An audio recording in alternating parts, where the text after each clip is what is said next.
Hello everyone. जैसा कि UK triple SC का पेपर बहुत ज़्यादा पास आ गया है, तो उसके लिए एक रिवीजन क्लास है फाइनल डिवीजन जीएस का, जिसमें आज हम पॉलिटी की पहली एक डेमो क्लास करने जा रहे हैं। इसमें अगर रिस्पांस अच्छा मिलता है तो हम आगे क्लास को आगे बढ़ाएंगे। अगर रिस्पांस अच्छा नहीं मिलेगा तो मैं यहीं पे क्लास को एंड कर दूंगा, क्योंकि बहुत ज़्यादा मेहनत करनी पड़ती है, नोट्स इकट्ठा करने पड़ते हैं, पढ़ाना पड़ता है, एनर्जी बहुत ज़्यादा लगती है, वीडियो रिकॉर्ड करनी पड़ती है, उसमें बहुत ज़्यादा टाइम लगता है। तो सबसे पहले जो मेरी क्लास पढ़ रहा है, जो भी सीरियसली पढ़ना चाह रहा है, उसको 3 चीज़ें करनी है। पेन और पेपर लेके बैठना है, जो चीज़ें नहीं आती हैं मैं बताऊँगा यहाँ से, उसको नोट करना है, रिवीजन करना है उसका 2 बार 3 बार।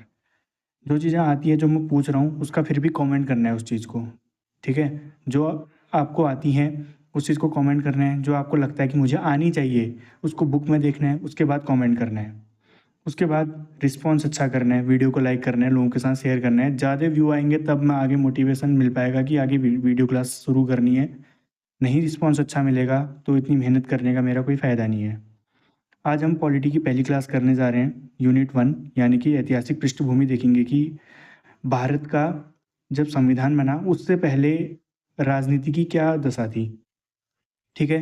तो फॉर्मेट समझो। सबसे पहले मैं किस फॉर्मेट में पढ़ाऊँगा। सबसे पहले मैं आपसे क्वेश्चंस पूछूँगा, ठीक है? उन क्वेश्चंस के आंसर आपको कमेंट में देने हैं, ठीक है? जैसे पहला क्वेश्चन, जैसे मैंने 1773 में रेगुलेटिंग एक्ट आया, ठीक है? मैं इसको पूछूंगा कि 5 चीज़ें आई थी, तो आपको क्या करना है, 1773 लिखना है कमेंट में, पहला, उसके आगे इसका आंसर लिखना है, दूसरे का आंसर लिखना है, तीसरे का आंसर लिखना है, चौथे का आंसर लिखना है, पाँचवें का आंसर लिखना है। जितने पॉइंट आपको आते हैं वो कमेंट में लिखने हैं, जितने पॉइंट नहीं आ पाते हैं आगे क्लास में आएंगे उसको पेपर में नोट करना है और उसका रिवीजन करना है। तो सबसे पहले यहीं से शुरू करते हैं। 1773 में जो रेगुलेटिंग एक्ट आया था, उसके क्या क्या प्रावधान थे, 5 उसमें पॉइंट्स हैं, उन 5 पॉइंट्स को आपको बताने हैं, ठीक? उसके बाद 1781 में एक्ट आया था, उसका अन्य नाम किस नाम से उसको जाना जाता है और उसमें क्या काम किया गया, ये बताना है।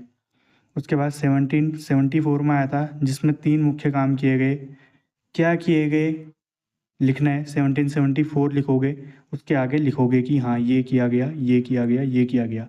एक आता है, एक लिख दो, बाकी 2 को मैं आगे बताऊँगा, पेपर में नोट करना। उसके बाद 1784 का अधिनियम जब आता है, उसमें 2 काम किए गए, उन 2 कामों को लिखना है। उसके बाद 1793 के 3 काम किए गए, उन 3 कामों को लिखना है। यहाँ पर वीडियो को पॉज़ करो और जो भी किया गया आपको जितना पता है कमेंट में लिखो उसको। वीडियो पॉज़ करो यहाँ पे। अब देखते हैं कि 1773 में काम क्या किया गया। सबसे पहला काम था, बंगाल के गवर्नर को गवर्नर जनरल बना दिया गया। दूसरा, 4 सदस्यीय कार्यकारिणी परिषद बना दी गई।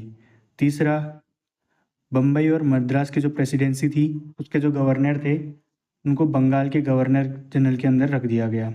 चौथा, एक सुप्रीम कोर्ट की स्थापना की गई। पाँचवां, उसमें 4 सदस्यीय जज परिषद रखी, जिसमें एक मुख्य न्यायाधीश और 3 अन्य न्यायाधीश रखे। उसके बाद 1781 में क्या किया गया, जिसको एक्ट ऑफ सेटलमेंट, अन्य नाम एक्ट ऑफ सेटलमेंट, काम किया गया गवर्नर जनरल को न्यायालय से मुक्त कर दिया गया, यानी कि राजस्व का कार्य अलग हो गया और न्यायालय अपना जो भी मामले हैं वो अपना न्यायालय निपटाएगा, यानी कि राजस्व को न्यायालय से बाहर कर दिया गया। उसके बाद 1784 में क्या किया, जिसको पिट्स इंडिया एक्ट कहते हैं, इसमें वाणिज्यिक और राजनीतिक कार्यों को अलग कर दिया गया। ये वाणिज्यिक काम है, ये राजनीतिक काम है। बोर्ड ऑफ कंट्रोल का गठन और बोर्ड ऑफ कंट्रोल की सख्ती तय कर दी गई। बोर्ड ऑफ कंट्रोल क्या करता था, ये पॉलिटी का विषय नहीं है, ये हिस्ट्री का विषय है, वहाँ पढ़ेंगे। 1786 में क्या किया, गवर्नर जनरल काउंसिल निर्णय न मानने का अधिकार, मतलब कि जो गवर्नर जनरल की जो काउंसिल थी, गवर्नर जनरल उसका कहना मान भी सकता है और नहीं भी मान सकता है। कमांडर इन चीफ नया पद बनाया, गवर्नर जनरल के पास उसको दिया गया।